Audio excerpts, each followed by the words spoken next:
Welcome to the deep dive. Today we're tackling something I know frustrates a lot of English learners. Oh, yeah. What's that? Well, you put in the hours, you study the grammar, build up your vocabulary, you can follow movies, podcasts, no problem. Right. You understand a lot. Exactly. Okay. But then when it's actually time to speak, it's like your voice just disappeared. Ah, yes. That's a really, really common hurdle. You feel like you have all this English in you, but getting it out confidently, that's a different game altogether. Totally.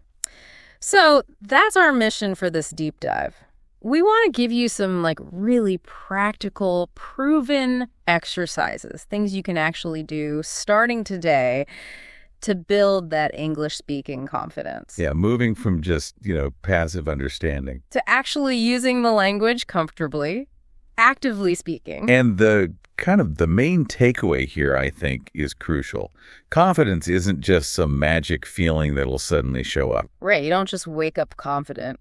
No, exactly. It's a skill. Just like learning vocab or grammar, it's something you build, you strengthen with practice, consistent practice. Okay, so let's unpack that a bit. Why does this happen? Why do people who are pretty good at reading, pretty good at listening, suddenly feel like their voice vanishes when they try to speak? It seems odd, doesn't it? It does, but think about how we usually learn languages. A lot of focus goes on, grammar rules, memorizing words. It's building blocks, which are important, obviously. Absolutely essential. But they don't directly train the physical act of speaking English. It's like knowing every single ingredient for a cake, all the theory, but never having actually, mixed them together and put it in the oven. Huh. Okay.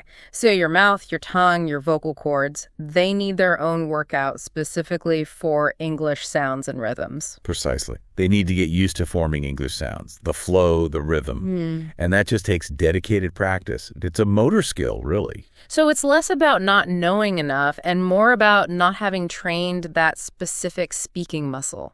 That's a great way to put it, yeah. And when you haven't trained that muscle, it's natural to feel nervous for your confidence to dip when you're asked to perform, so to speak. Okay, so it's a skill we have to actively build up, not just wait for. Exactly. You got to work it out. Right. So how do we start that workout? Let's get into the first exercise you mentioned. Shadow speaking. Sounds interesting. It really is. Shadow speaking is it's a fantastic technique. A lot of very successful language learners swear by it. The basic idea, you imitate native speakers closely. Okay, how does it work? What kind of audio do I need? So you want to find a short audio clip, native speaker, obviously. Could be a bit from a movie, a YouTube video you like, maybe even a podcast snippet. Short, though. Yeah, start short. Maybe just a sentence or two at first, or a minute of audio. Don't overwhelm yourself. Got it. And then what? I just listen. You play one sentence. And then immediately after you hear it, right away, you repeat it out loud. Yeah. And you're trying to copy everything, not just the words, the speed, the emotion in their voice, the intonation, the ups and downs. The musicality of it, kind of? Exactly. You're aiming to capture the whole sound, the whole feel of that sentence. And crucially, you said, don't pause to translate. Yes, that's key. Resist that urge. Don't think about your own language. Just echo, mimic. It's about creating a direct link between hearing English and speaking English. Bypassing the translation step. Yeah, it helps sort of connect your brain and your mouth directly in English mode. It helps you absorb that natural rhythm and pronunciation more intuitively. And how does that help confidence specifically? Well, first, you're training that physical speaking muscle we talked about. Yeah. But also, when you manage to successfully copy a native speaker, even just one phrase, it feels good. Yeah, hey, I can actually sound like that. Exactly. That little win, that feeling of I'm getting it, it builds on itself. It starts to chip away at the nervousness. Makes sense. How often should you do it? You can start small. Maybe just 5 minutes a day. Seriously, try it for a week. you might be surprised at how much more natural your own speech starts to feel. 5 minutes a day. Sounds doable. Okay, great first step. What's exercise number 2? All right, exercise 2 might feel a little strange at first. Ooh, intriguing. It's mirror talk. Basically, talking to yourself in English while looking in a mirror. Uh-huh. Okay. Talking to myself is one thing. Many of us do that. But in English and looking in the mirror, why? Well, the setup is simple. You stand in front of a mirror and you just talk in English about anything. Yeah. Your day, what you had for breakfast, your plans, your goals. Just rambling, basically. Pretty much. But the key is you maintain eye contact with yourself in the mirror. Eye contact with myself. Okay, that does sound a bit weird. What's the point of that part? It simulates talking to another person in a way. It makes you more aware of your facial expressions, how clearly you're speaking. Are you mumbling? Do you look engaged? It gives you visual feedback. Ah, I see. So you can see if you look like you're speaking clearly and confidently. Exactly. And the main benefit for confidence, you're removing the biggest fear factor for many learners. Judgment.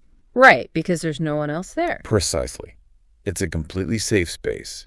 No pressure. You can experiment, try out words, mess up, nobody cares. It lets you practice fluency without fear, and it gets you into the habit of thinking and verbalizing in English regularly. A judgment-free practice zone. I like that. Okay, makes a lot of sense, actually. What's the next tool? Okay, exercise 3 is what we might call confidence scripts. Think of it as a bit of a secret weapon. Actors use something similar, public speakers too. Ooh, a secret weapon. Tell me more. What's a confidence script? It's basically a short paragraph. You can write it yourself or find one. The key is that it uses strong, positive language about you and your English speaking. Can you give an example? Sure. Something simple but powerful, like, I am confident when I speak English. I speak clearly. My English gets better every single day. You know, that kind of thing. Okay, positive affirmations. So I just read this to myself. Not just read it. You read it aloud. And with feeling, with conviction. Like you're delivering a speech like you really mean it. So you have to perform it a bit. Embody the words. Exactly. You're not just saying the words. You're trying to internalize that belief. It works by kind of rewiring your brain a little.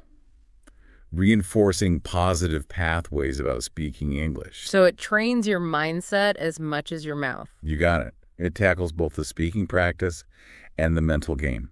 Really interesting how that works. It really is. Okay, so that's 3. What's number 4? You mentioned this one might be a bit uncomfortable. Yeah, this one, well, it requires facing yourself. Yeah. Quite literally.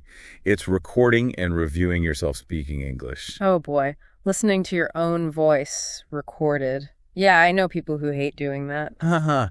Yes, it can be a bit jarring at first. Yeah. But it is so valuable for seeing your progress. Okay, sell me on it.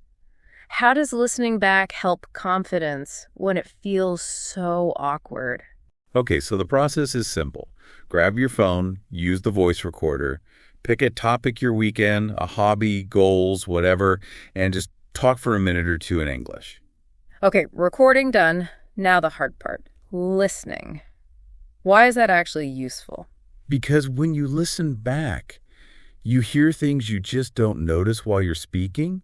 You can pinpoint, pronunciation things you want to work on. Maybe you notice you speak too fast or too slow or maybe not clearly enough on certain words. It's direct feedback. Like getting your own performance review. Kind of, yeah. An objective look. But here's the key for confidence. Don't just listen for mistakes. Actively listen for what you did well. Listen for improvement over time. So track the progress. Exactly. If you do this, say, once or twice a week, you'll have actual proof that you're getting better. Hearing that progress is a massive confidence booster. It shows you the work is paying off. Okay, I can see that. Having concrete evidence of improvement would definitely feel good. Right, 4 exercises down. What's the final piece? The final step, and maybe the most important one for truly building usable confidence, is, actually speaking with other people. The real world test. Exactly.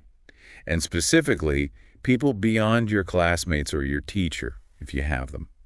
Real-world interactions. Okay, but that can feel like a huge jump. Where do you find people? It sounds intimidating. It can feel that way, but there are lots of options now. Online language exchange platforms are great. Lots of people looking to practice, usually pretty low-key. Like Tandem or Hello Talk? Yeah, things like that. Or just try initiating small talks in daily life, with a barista, a shopkeeper, just a quick hello, how are you in English. Little micro interactions. Exactly. Even commenting in English on social media videos you watch. It all counts. It pushes you out of the purely theoretical. So it's about taking it out of the practice zone and into the doing zone. Precisely. This trains your brain for spontaneous conversation. You have to think on your feet, react, understand. It forces you to stop overthinking every word. Then just communicate. Right. And when you have those successful interactions, even small ones, where you connect with someone, that's when confidence really starts to feel natural. It comes from connection. That makes total sense. Yeah. Okay, so let's quickly recap the 5 exercises we had. Shadow speaking.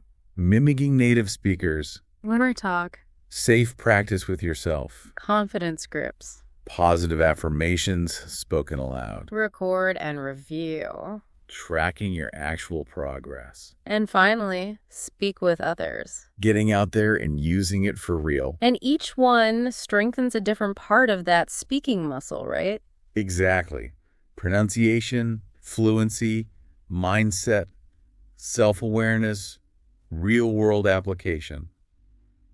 They all work together. And like any muscle, the more you use it, the stronger it gets. Couldn't have said it better myself. Consistency is key. So the encouragement for everyone listening is pick one. Just start with one of these today. Even 5 minutes. You really do already have the voice inside you. You just need to practice letting it out confidently. Absolutely. And actually, speaking of things that hold us back internally, in our next deep dive, we're going to explore that very common fear of speaking English, where it comes from, and more ways to tackle it head on. Ooh, that sounds like a perfect follow-up. Looking forward to it.